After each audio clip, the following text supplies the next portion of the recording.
Baiklah, sekarang kita lanjutkan pada beberapa kation logam yang memiliki lebih dari satu biloks. Nah, jadi ada kation logam yang memiliki lebih dari satu biloks atau muatan ya. Jadi biloks ini atau muatannya, muatan ion ya. Oke. Nah, di sini ada krom ya.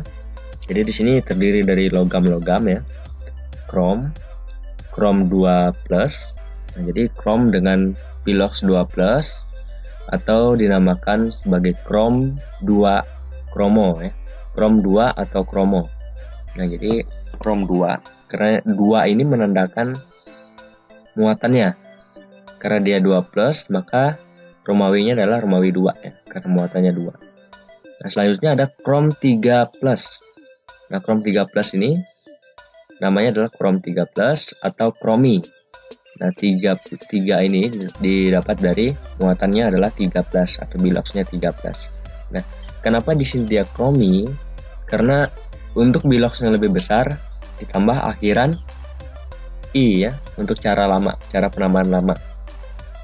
Dan untuk biloks yang lebih kecil ditambah akhiran O untuk penamaan baru ya, cara stop. Nah, itu harus kalian ingat. Oke, selanjutnya ada Mn2+ ya, mangan 2 atau mangano, Mn3+, mangan 3 atau mangani, Fe2+, besi 2 atau pero, Fe3+, besi 3 atau peri. Di sini ada kobal juga, CO2+, kobal 2 atau kobalto, CO3+, kobal 3 atau kobaltik, Cu+, tembaga 1 atau kupro, Cu2+, tembaga 2 atau kupri, Hg2+, merkuri 1 atau merkuro, Hg2+, merkuri 2 atau merkuri, Sn2+, nah ini ada timah 2 atau stano, Sn4+, timah 4 atau senani, Pb2+, timbal 2 atau plumbum, Pb14, timbal 4 atau plumbik ya. Nah, jadi ini adalah besi, ini adalah logam-logam ya, logam-logam golongan P atau golongan transisi. Oke, ini perlu kalian hafal ya, karena ini sangat penting dalam menentukan nama senyawa nantinya. Oke, selanjutnya ada beberapa ion poliatomik, dan sebelumnya kita sudah belajar tentang ion monoatomik ya. Nah, sekarang ada yang namanya ion poliatomik juga. Untuk ion poliatomik. Nah, di sini ada SO4 atau dinamakan sebagai sulfat ya. SO4 2-. Jadi biloksnya negatif 2 SO4 ini ya. SO3 2- sulfit ya. Ini turunannya dari sulfit ya. NO3- nitrat, NO2- nitrit. Nah, di sini ada polanya. Kalau NO3 ya, itu dia kan lebih besar nih, 3. Jadi akhirannya AT, nitrat. Nah, kalau dia lebih kecil, 2. Akhirnya nitrit, IT ya, nitrit. Oke, selanjutnya ada ClO-, hipo ya. Kalau dia 1, ini hipo ya, untuk Cl. Hipoklorit. Akhiran IT juga. ClO2-, karena dia ada 2 di sini, dia klorit ya. Klorit. ClO3-, klorat. ClO4-, perklorat. CH3CO-. Nah, di sini ada asetat. CrO4 2-, kromat. Cr2O7 2-, dikromat. AsO4 3-, arsenat. Nah, ini AS ini arsen ya. C2O4 2-, ini oksalat. S2O3 2-, tiosulfat. OH- hidroksida ya. Nah, ini biasanya ion di basa. OH- hidroksida. HPO4 2-, hidrogen fosfat. H2PO4- dihidrogen fosfat. HCO3- bikarbonat. HSO4- bisulfat. NH4+, amonia. PO4 3- fosfat. PO3 3- fosfit. MnO4- permanganat. Cn- sianida. Dari sini juga ada sianida ya. kopi sianida. OCN- sianat, SCN- tiosianat. Nah, biasanya sianida ini terkandung di dalam ubi ya. Ubi itu ada sianidanya biasanya, batang ubi. AsO3 3-, arsenit. O22-, peroksida ya. CO3 2-, karbonat. Nah, di sini juga ada IO2-, iodit. Ini mirip sama seperti untuk yang Cl tadi. IO2-, iodit ya. IO- berarti hipoiodit ya, karena dia satu. Hipoiodit. IO3-, iodat. IO4- periodat. Ini adalah nama-nama dari ion poliatomik ya. Nah, dari nama-nama ini ya, dari ion ini perlu kalian hafal ya, dan kalian ingat. Karena ini sangat penting yang membantu kalian dalam menentukan tata nama senyawa nantinya. Baik, sekarang kita lanjutkan pada bagian yang ketiga, yaitu asam-asam binar. Nah, jadi asam binar ini segolongan senyawa kovalen binar. Nah, ingat, kalau dia kovalen berarti dia unsur yang terbentuk dari non-logam dan non-logam ya, kalau dia kovalen. Karena di sini binar ya, kalau binar itu kan dua unsur. Berarti dua unsurnya itu non-logam dan non-logam. Nah, di mana segolongan senyawa ini mengandung zat ya. Jadi zat yang terkandung dalamnya adalah hidrogen ya. Zat yang mengandung hidrogen. Nah, maka dia disebut sebagai asam ya. Sebagai asam. Karena hidrogen atau H+ ya, ini merupakan asam. Oke. Nah, jadi untuk penamaannya, penamaan asam dilakukan dengan cara meletakkan kata asam ya. Ini aturannya, meletakkan kata asam sebelum nama non-logam. Nah, jadi meletakkan kata asam sebelum nama ion non-logamnya atau anion. Nah, yang termodifikasi dengan akhiran ida. Jadi non-logamnya nanti ditambah dengan akhiran ida. Nah, contoh di sini misalnya HF ya, asam klor ya. HF ini kan asam klor. H tadi kan asamnya diletakkan dengan kata asam di depan. H ini kan asam nih. Asam tadi. Berarti asam, F ini klor, terus F ini kan non-logamnya. Non-logamnya ditambah akhiran ida. Makanya dia namanya adalah asam klorida. Ya, asam klorida ya. Nah, jadi asam klorida ini bisa disebut juga sebagai asam hidroklorat ya. Asam hidroklorat. Karena ini ada hidrogennya. Oke, contoh selanjutnya adalah HCl. Nah, H ini kan asam, berarti namanya adalah asam. Cl ini non-logamnya ditambah dengan akhiran ida. Cl ini kan klor ya.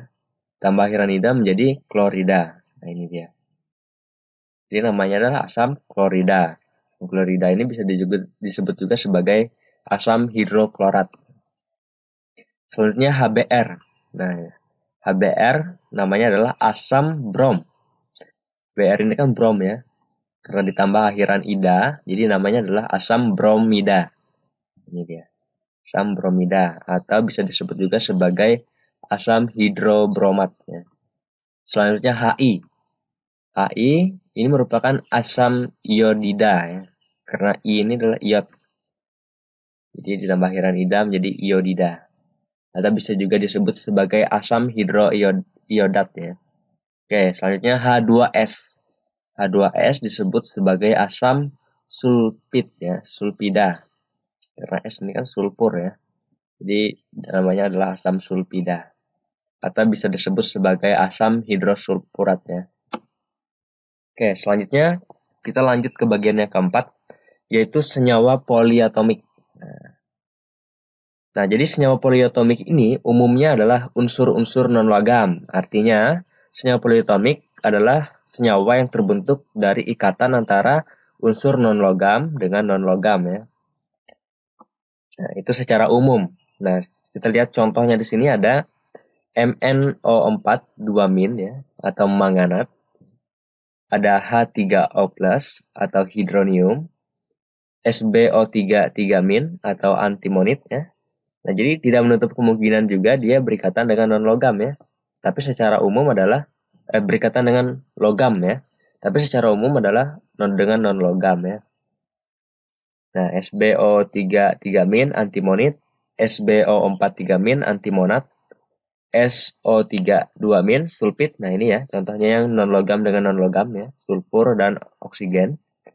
SO3 2- sulfit ya, SO4 2- sulfat.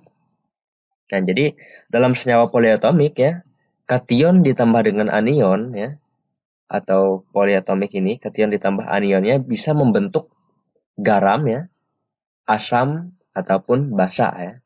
Jadi kation dan anion dari senyawa poliatomik ini bisa membentuk garam, asam ataupun basa. Kita lihat contohnya di sini. H2SO4. Contohnya H2SO4 ya. Jadi di sini ada kationnya adalah H2 ya, kation H+ ya. Dan anion SO4 2- ini membentuk asam sulfat ya. Membentuk asam sulfat.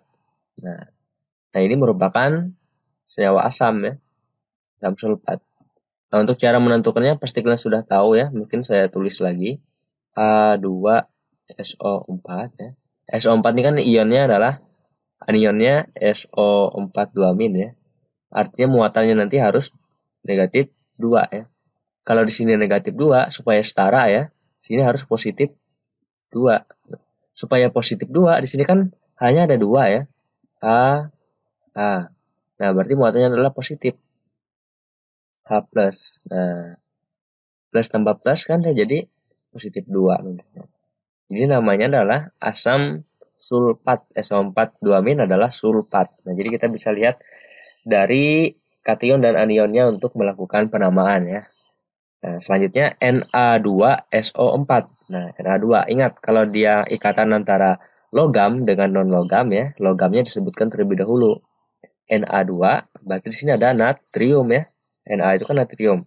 Natrium SO4 adalah anion sulfat. Jadi namanya adalah natrium sulfat ya. Karena dia ikatan antara logam dengan non logam, maka yang terbentuk adalah garam ya.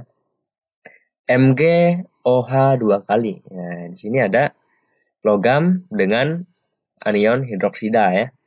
Nah, jadi logamnya disebut dulu magnesium ya. Mg ini magnesium hidroksida karena ada OH. Nah, ini membentuk basa. Ingat kalau OH, OH- itu merupakan basa ya. Oke, lanjut. Li2CO3 ya. Nah, di sini namanya adalah Li. Li ini pasti Li plus ya. Kalau CO3 berarti CO3. CO3. Nah, CO3 coba kita lihat ya. CO3. CO3 itu apa? Nah, CO3. CO3 ada nggak? Kita tulis. CO3. Nah, ini CO3 itu 2- ya, karbonat.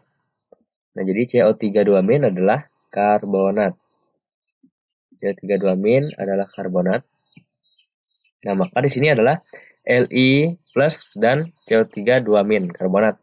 Maka namanya adalah litium ya. Li itu kan litium, karbonat. Nah, selanjutnya NaNO2. Ini namanya adalah natrium. NO2 adalah nitrit ya. Natrium nitrit. KClO3, kalium. ClO3 adalah klorat ya.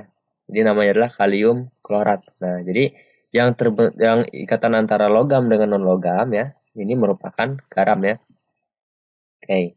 Selanjutnya lanjut ke bagian yang kelima, yaitu senyawa hidrat ya. Nah, jadi senyawa hidrat ini bila memiliki sejumlah molekul air yang tergabung dalam tiap satuan rumusnya. Nah, jadi senyawa hidrat itu dalam senyawanya atau rumus kimianya itu ada molekul air ya. Jadi ada ditambah dengan molekul air. Jadi untuk rumus senyawa hidrat ya, jumlah air ya, ini untuk aturan rumus senyawa hidrat, jumlah air ditulis setelah tanda titik di tengah. Nah, jadi setelah tanda titik baru ditulis rumus air. Air itu kan H2O. Ya, air itu H2O. Oke, untuk penamaan tambah awalan Yunani sebelum kata hidrat. Nah, jadi sebelum kata hidratnya kita tambah awalan Yunani. Kita lihat contohnya. MgSO4 ya, titik 7H2O. Jadi namanya adalah magnesium, SO4 kan sulfat magnesium sulfat Nah, sebelum kata air ya, sebelum hidratnya adalah air tadi, ditambah awalan Yunani. 7 apa? 7 kan hepta. Berarti hepta hidrat ya. Nah, ini dia. Jadi magnesium sulfat, hepta hidrat. Jadi menambahkan berapa jumlah airnya tadi ya. Untuk bahasa Yunani itu kan menunjukkan jumlah airnya tadi berapa. Kalau 7 berarti hepta ya. Hepta hidrat berarti airnya atau hidratnya ada 7 ya. 7 molekul air. Selanjutnya CaSO4 ya, 2H2O. Sini namanya Ca ini kan kalsium, SO4 sulfat, kalsium sulfat 2. Kalau 2 itu kan di ya. Arti dihidrat. Banyak kalsium sulfat dihidrat ya. Nah, ini contohnya gipsum ya. Nah, kalau yang tadi kalau MgSO4 72H2O, 7H2O tadi adalah garam Epsom ya. Nah, selanjutnya CuSO4 5H2O. Nah, Cu nah, kita tahu adalah tembaga ya. SO4 sulfat. Jadi tembaga sulfat 5. Nah, kalau 5 itu apa? Bahasa Yunani ya. 5 itu adalah penta ya. Jadi namanya tembaga sulfat pentahidrat. Nah, ini dia. Tembaga sulfat pentahidrat. Oke.